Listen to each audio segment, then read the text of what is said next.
Bueno, pues buenos días, mi nombre es Aridaí Villa. El día de hoy voy a hablarles sobre lo que es enfermedad por reflujo gastroesofágico y mi asesor fue el doctor Hugo Gallego. Bueno, pues como contenido vamos a ver lo que es la definición, la clasificación, distintas clasificaciones, el cuadro clínico, los factores de riesgo o causas, diagnóstico y tratamiento.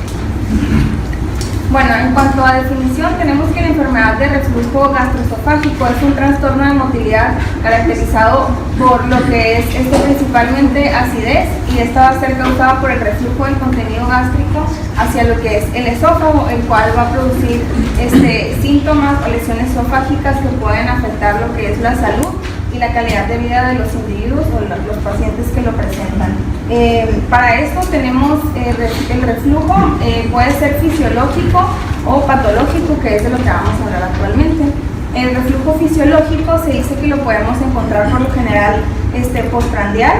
Va a ser de corta duración, va a ser asintomático y es muy raro que se presente durante el sueño. Y ya hablando de reflujo patológico, perdón, ahí sí me sonaba. Es sintomático, causa lesiones de la mucosa del esófago y a menudo ocurre de forma nocturna. En cuanto a clasificación, una de ellas va a ser según la apariencia de la mucosa esofágica cuando se realiza la endoscopía. Tenemos que un paciente va a estar sometido a reflujo y podemos presentar lo que es esofagitis erosiva, que es cuando se van a ver ya rupturas endoscópicamente visibles de la mucosa esofágica distal con o sin síntomas de ERGE. Y enfermedad por reflujo no erosiva va a ser enfermedad por reflujo gastroesofágico que al momento de hacer una endoscopía esta es negativa, no se observa ninguna alteración, pero hay presencia de síntomas problemáticos de ERGE. Como les comenté, pues no va a haber lesión en lo que es la mucosa gástrica de manera endoscópica. Ya según severidad, esta puede ser leve o severa. La leve va a ser cuando hay una relajación transitoria e inapropiada del esfínter esofágico inferior. Los síntomas van a ser postprandiales y es referido como vertical. O sea, los pacientes lo refieren que cuando se acuestan, se regurgita los alimentos o el ácido hacia lo que es el esófago. Y ya el severo va a ser cuando ya la presión del esfínter esofágico inferior está deteriorada, aún en reposo. Los síntomas van a ser espontáneos, ya sea acostados o parados, y esto se dice que puede ser también por aumento de la presión intraabdominal una vez que el paciente ha comido, y por lo general, los síntomas suelen ser nocturnos, la predominancia del cuadro clínico. En cuanto a causas y factores de riesgo, pues las causas se comenta que es el esfínter esofágico inferior incompetente o hipotónico, o relajaciones transitorias de lo que es el esfínter esofágico inferior, y causa también o factor de riesgo para padecer lo que es enfermedad por reflujo es lo que es la hernia hiatal.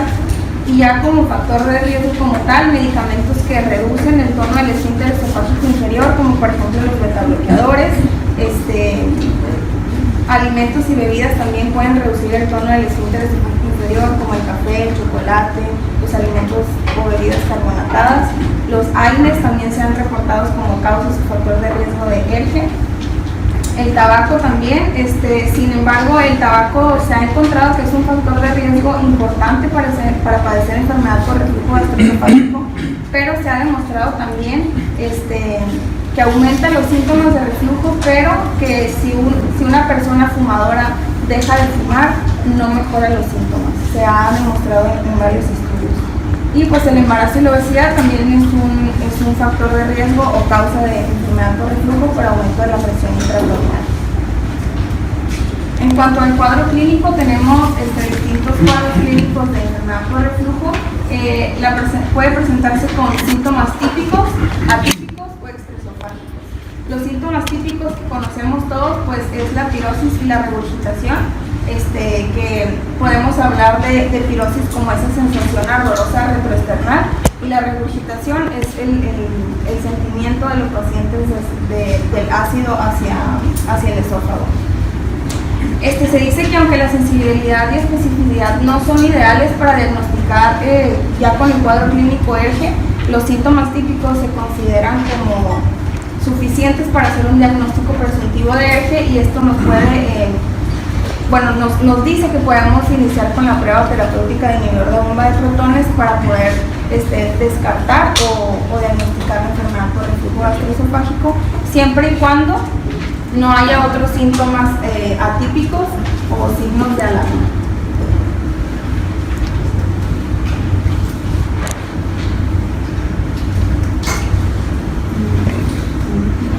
En cuanto a los síntomas atípicos, podemos encontrar que los pacientes refieren dispepsia, disfagia intermitente, dolor torácico o epigástrico, saciedad temprana, plenitud abdominal, pueden presentar eructos, globo faríngeo, cialorrea, ominofagia, náuseas, vómito, halitosis, y pueden presentar también lo que es sangrado debido a erosiones esofágicas o a ulceraciones.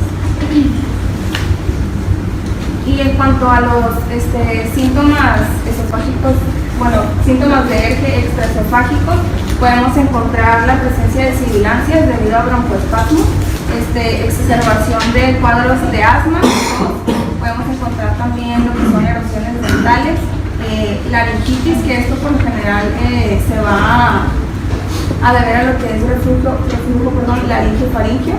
Podemos encontrar fibrosis pulmonar, faringitis, otitis media recurrente, también podemos encontrar neumonías recurrentes.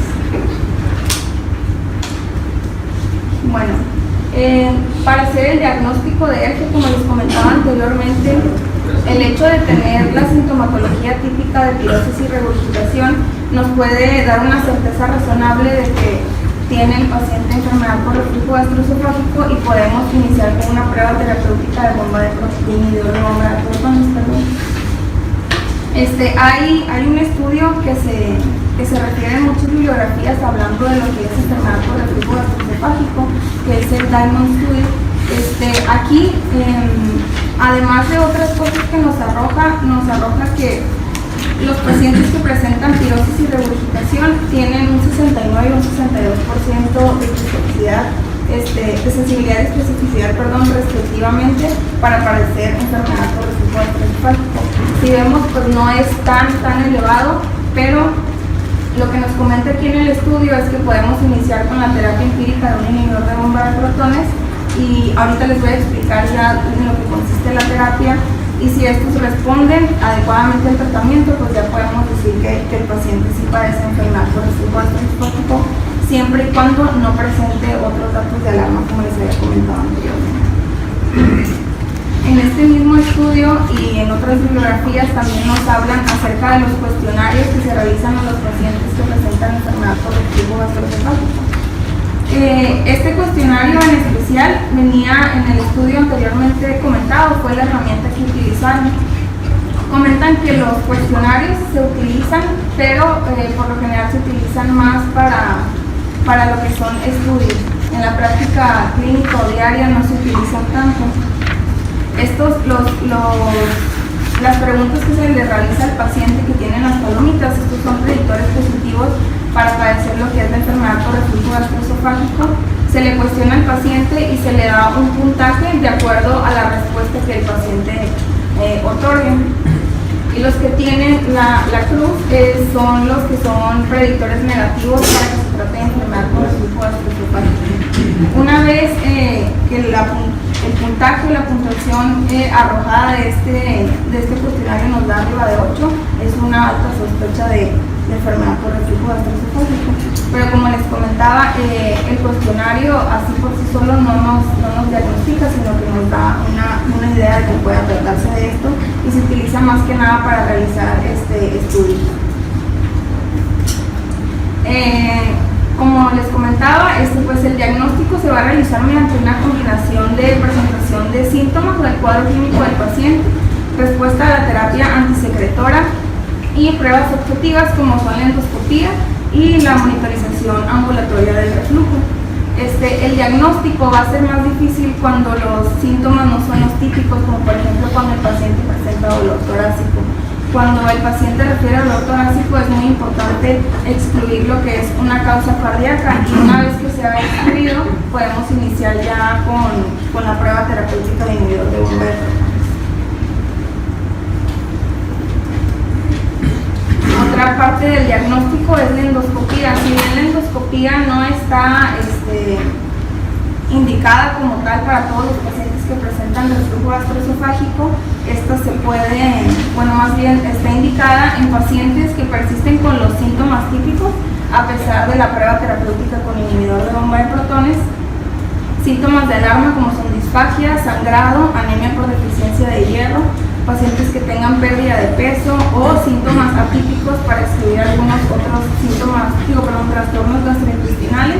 También se utiliza para lo que es el escrutinio de esófago de Barrett e igual para el seguimiento de un paciente que ya es diagnosticado con esófago de Barrett.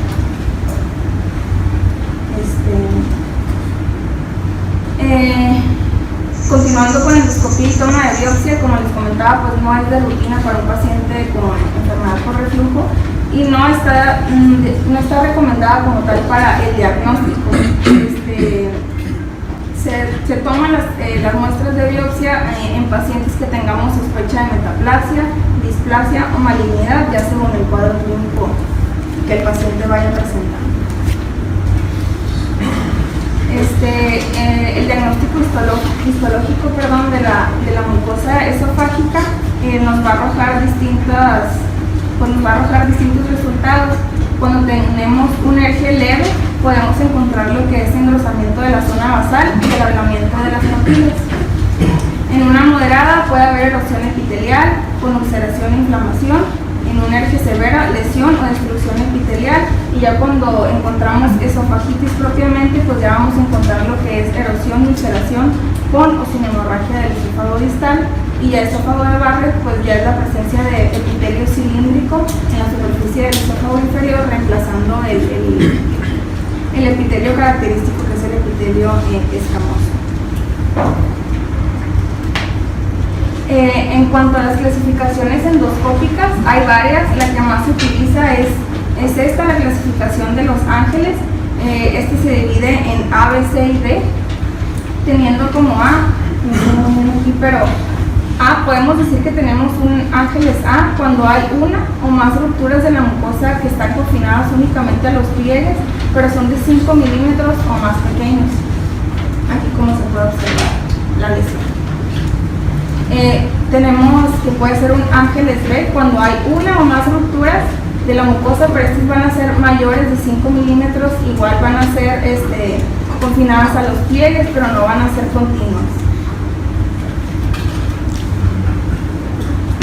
Aquí ya en la C podemos encontrar que las lesiones pueden ser continuas. Si se ven aquí, son continuas entre la parte superior, puede haber dos o más, y puede pasar dos o más de los pliegues, pero no van a ser circunferencial, a diferencia de la D, que las lesiones ya van a ser circunferenciales.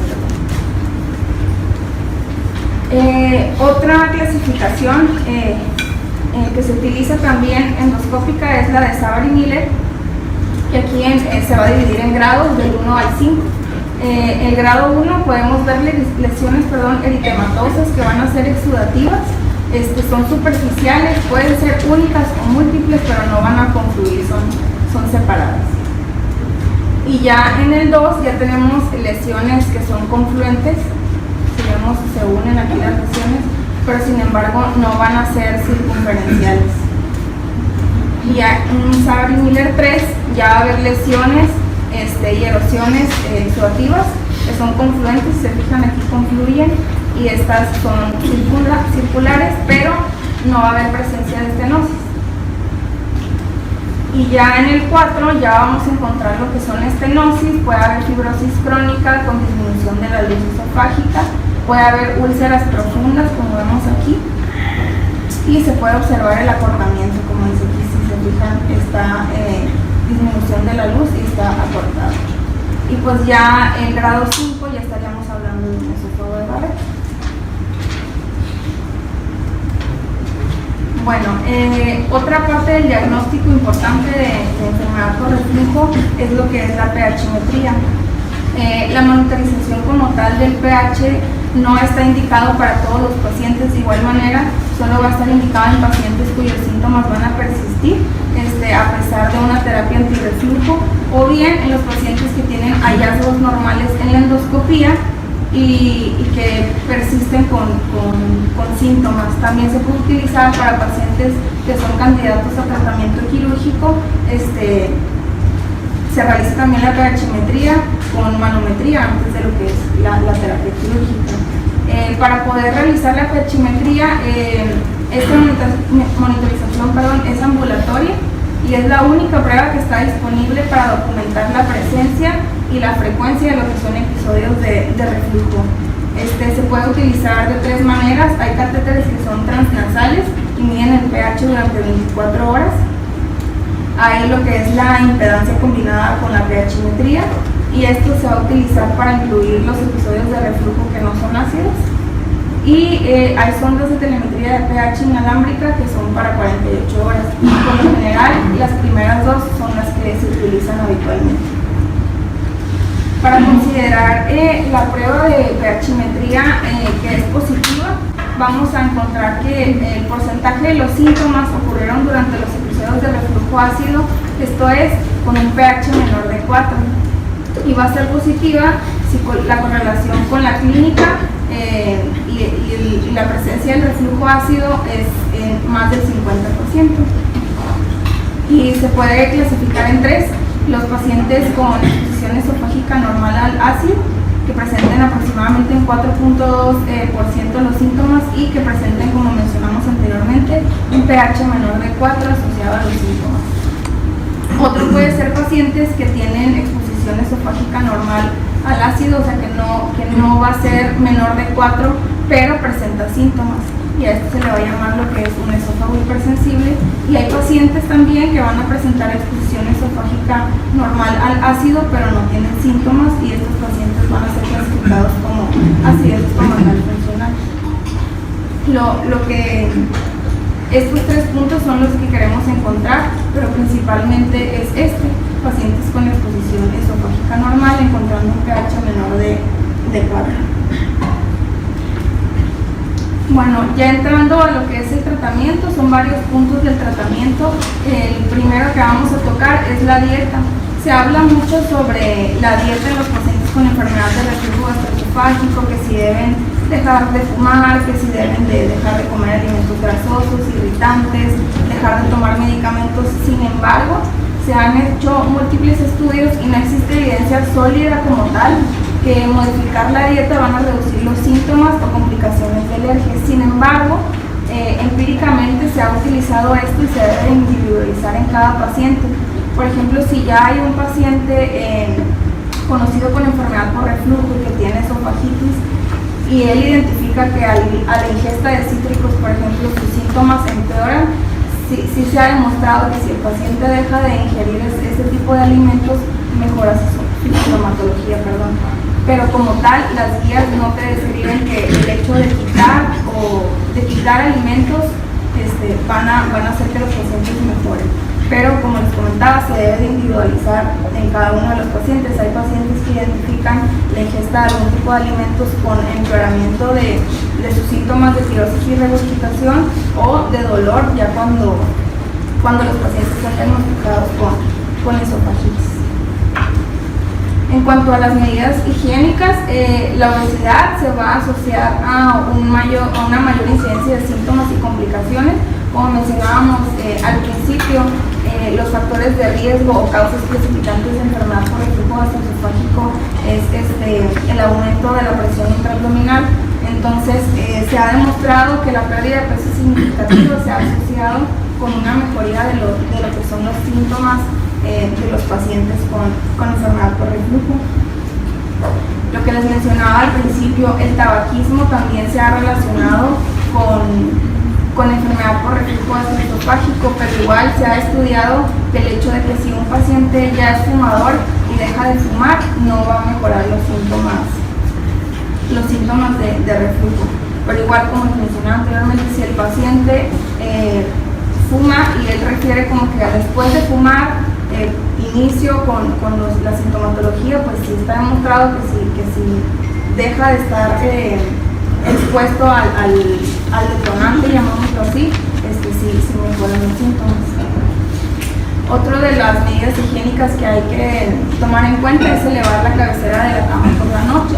esto lo mencionan igual elevar la cabecera o colocar 2 almohadas, lo mencionan también como colocar bloques en la cama, en la parte superior. De esta manera el paciente no habla como tal de un grado de elevación de la cabecera, pero lo comentan así como elevar la cabecera por la noche, para poder evitar ya en los pacientes con reflujo severo, al estar de cúbito, el reflujo de ácido gástrico hacia el estómago.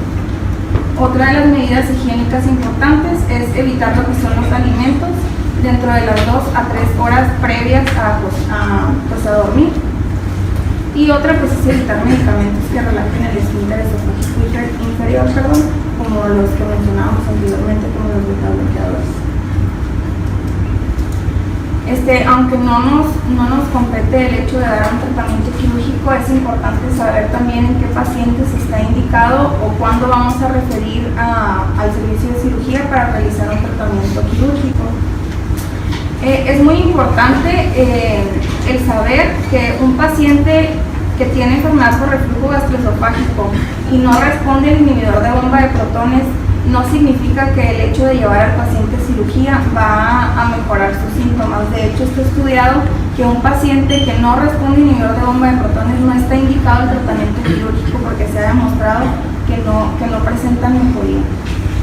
Entonces, el tratamiento quirúrgico, el que por lo general se utiliza, es la funduplicatura laparoscópica, es la técnica más comúnmente realizada.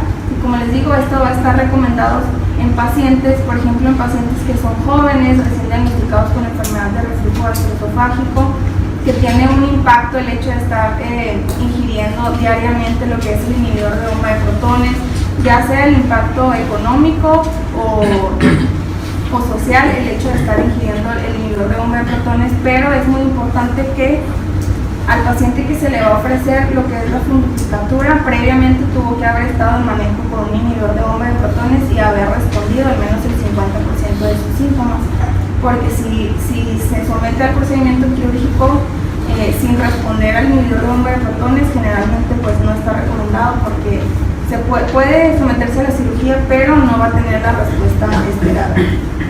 Y otra cosa que se discute también en cuanto al tratamiento quirúrgico es lo que es la cirugía bariátrica. Pues como anteriormente se ha comentado, factor de riesgo, causa precipitante es la obesidad por el aumento de la presión intraabdominal. Entonces el hecho de la pérdida de peso también es un factor importante en lo que es la sintomatología de enfermedad por reflujo. Por eso en algunos pacientes pues está indicada lo que es la cirugía bariátrica.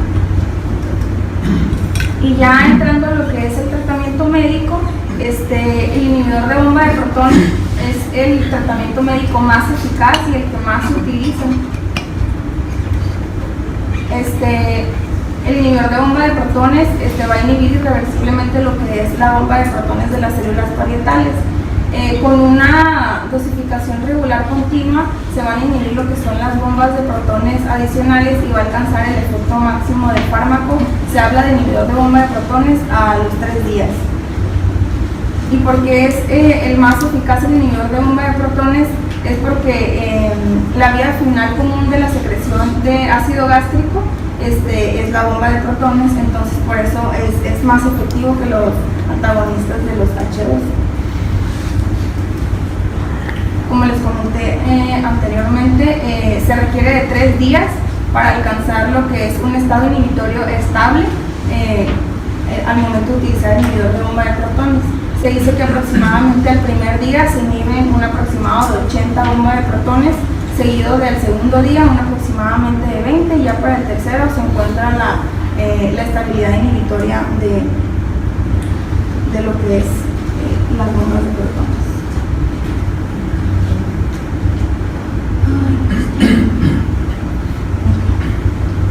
Bueno, ejemplos de inhibidores de bomba de protones que tenemos es el lansoprazol, que este inhibidor de bomba de protones se ha encontrado en comparación al resto, que es mejor en cuanto a los pacientes que ya tienen esofagitis, que han presentado sangrado.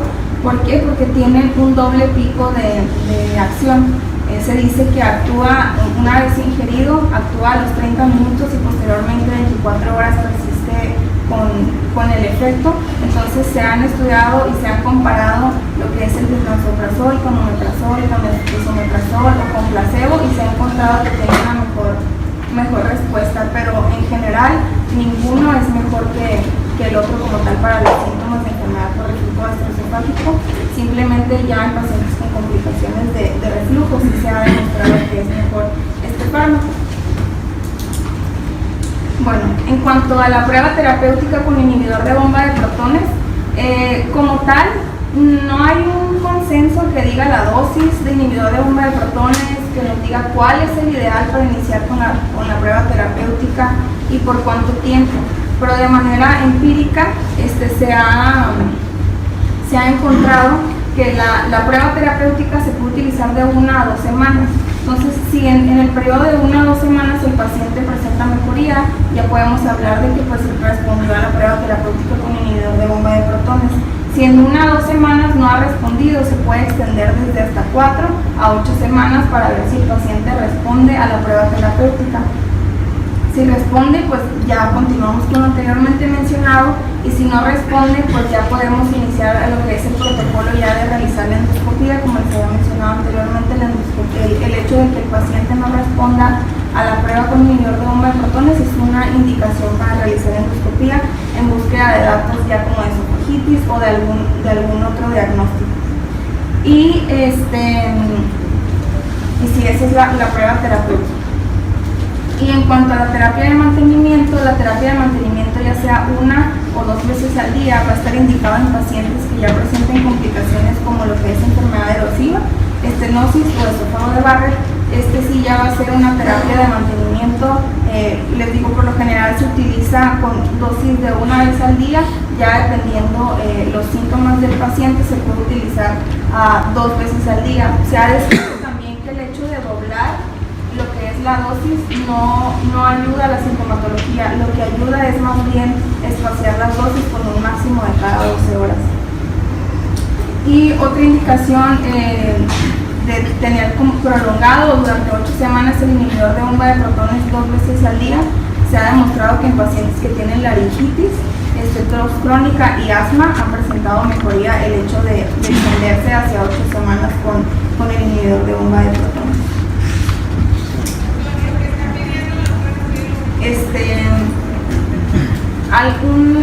Hay un nuevo grupo de fármacos que se están estudiando para lo que es la enfermedad por reflujo gastroesofágico, que son inhibidores de lo que es la bomba de potasio. Este tipo de fármacos están todavía en estudio, que es el vonoprazan. Este estudio es el que inicialmente se hizo para estudiar este fármaco. Se hizo en Japón y en Reino Unido. Es un fase 1, todavía se persiste con el estudio de este medicamento, pero a lo que llevan hasta ahorita han encontrado que en población japonesa y occidental al administrar lo que es este fármaco a dosis de 40 miligramos al día, han demostrado que es más rápida y más prolongada la supresión del ácido en comparación a los inhibidores de bomba de protones. En este estudio se encontró que el pH sube a más de 4 en 24 horas. En el día 1, del 86.5 más menos 15.5 subió, y al día 7 el 100% de los pacientes más menos 0.1 subió a más de 4. Entonces, este es el fármaco que se está estudiando actualmente, y no simplemente para enfermedad por reflujo gastroesofágico, se está estudiando también en pacientes que tienen úlceras gástricas. De hecho, es en donde más se ha estado estudiando, en pacientes con úlceras gástricas sangrantes y en pacientes que tienen Helicobacter pylori, que persisten con Helicobacter a pesar del tratamiento de erradicación por el hecho de presentar un pH bajo, que eso se dificulta también la erradicación del Helicobacter. Pero pues como les digo, es un fármaco que todavía está en estudio, que si bien se ha encontrado que sí tiene un efecto más rápido y más prolongado que el inhibidor de bomba de protones, todavía hay que evaluar la utilidad y el beneficio de lo que es la supresión extrema y cuáles son los efectos adversos a largo plazo. Entonces pues eso todavía se está estudiando, y pues ya veremos si si en realidad es mejor el inhibidor de bomba de protones y si no hay qué clase de efectos adversos presentes. Y pues por mi parte sería todo. No sé si tengan dudas o preguntas.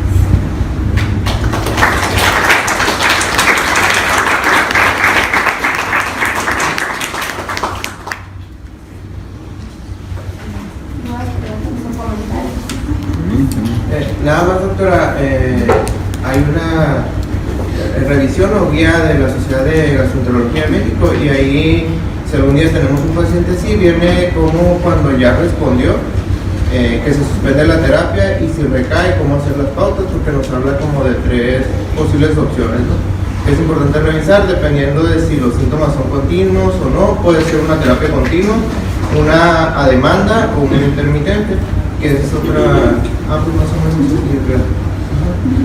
Eso también está padre cuando el paciente responde, uno lo suspende y vuelve con los síntomas.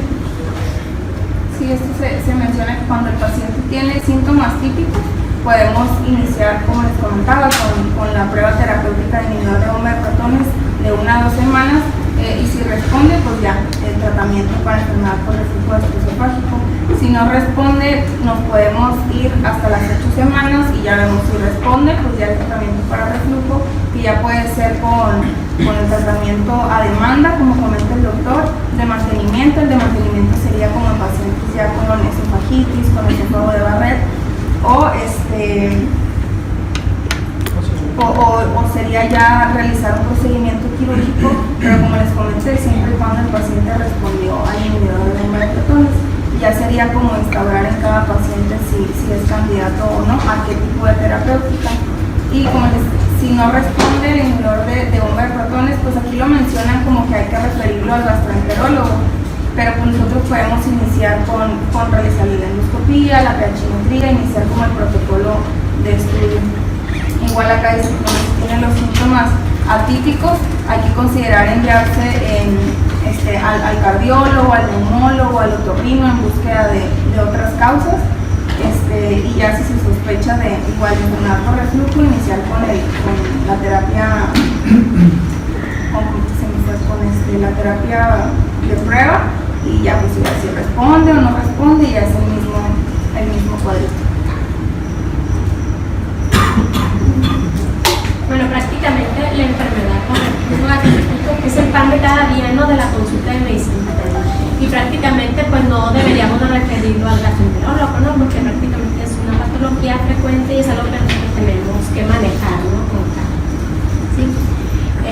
Aquí donde a veces queda duda como tal es cuando el paciente pues presenta síntomas atípicos, ¿no?, de la enfermedad por reflujo. Principalmente es el dolor torácico y la laringitis o la disfonía, ¿no?, que presenta el paciente. Siempre tenemos pacientes referidos del servicio de otorrino y del servicio de cardiología por esos mismos síntomas como tal, ¿no? Ante la sospecha, obviamente, iniciamos tratamiento con inhibidor de bomba de protones. Si es una mejoría o no, pues ya dependiendo del caso, individualizándolo, realizamos una endoscopía, con la toma de biopsia, ¿no? Y en ese caso, si te reportaran metaplasia y displasia, pues ya es un quirúrgico dependiendo, o si acaso también si requiere lo que es erradicación del helicobacter pylori como tal, que es una causa muy frecuente. Entre el tratamiento como tal es muy importante las medidas no farmacológicas, como lo mencionaste, aparte del tratamiento farmacológico. Aquí con lo que contamos actualmente, pues son con los inhibidores de bomba de protones, principalmente pues obviamente el omeprazol, y lo que son los procinéticos, ¿no?, en este caso lo que es metoclopramida, lo que es el lo que el paciente te tolere, ¿sí? Prácticamente si el paciente no mejora con tratamiento como tal, pues ya se decide lo que es enviarlo a tratamiento quirúrgico. Prácticamente no lo enviamos a gastroenterología, ¿no?, como tal, sino ya prácticamente lo enviamos directamente, ¿no?, lo que es la cirugía general, ¿no?, como tal. Pero a lo que me refiero, prácticamente es una patología que lo debe manejar el internista. No es una patología que lo maneje el gastro, pues como tal, que nosotros lo deliberemos. No sé qué otra cosa más le digo. Una pregunta, pero por ejemplo, si el paciente no respondió a los inhibidores de la bomba de protones y no es candidato a cirugía, ¿no hay cura entonces? Nosotros medidas no farmacológicas, tratar de que baje de peso, evitar los alimentos, el que no coma alimentos no procesados de cenar, hay que hacer también hincapié, sobre todo en estas medidas no farmacológicas, porque a diferencia de lo que se pensaba antes, de lo que teníamos la idea, que los inhibidores de bomba de protones eran inocuos pues, para nosotros en general, ya se ha demostrado que hay efectos adversos al uso crónico de estos medicamentos, desde causar diarreas, aumento de riesgo para neumonías, para progresión de la enfermedad renal, hipomagnesemia, en fin, son un chorro de cosas que pueden causar, así que hay que descartar causas aparte de que estén ocasionando la enfermedad del reflujo gastroesofágico, así como implementar las medidas no farmacológicas de manera adecuada para evitar estos efectos adversos a largo plazo por el uso crónico. El doctor Ruiz, el neumólogo de aquí, nos hacía mucho hincapié en que a él le mandaban muchos pacientes con tos crónica que no respondían, y nos hacía hincapié en que teníamos que interrogar sobre la presencia de reflujo, porque dice que la mayoría de sus pacientes es causado por reflujo. Con medidas no farmacológicas o con su inhibidor de bomba se les quita la tos. Entonces también es importante checar eso en un paciente que no responde, o que ya ha sido multitratado en tos y que no responde. La mayoría de los pacientes van a tener problemas de ansiedad. El factor genético es muy importante en los pacientes que presentan enfermedad por reflujo gastroesofágico. Cuando no te respondan o vean un componente de ansiedad, sobre todo hay que recetar a los hepáticos porque generalmente responden.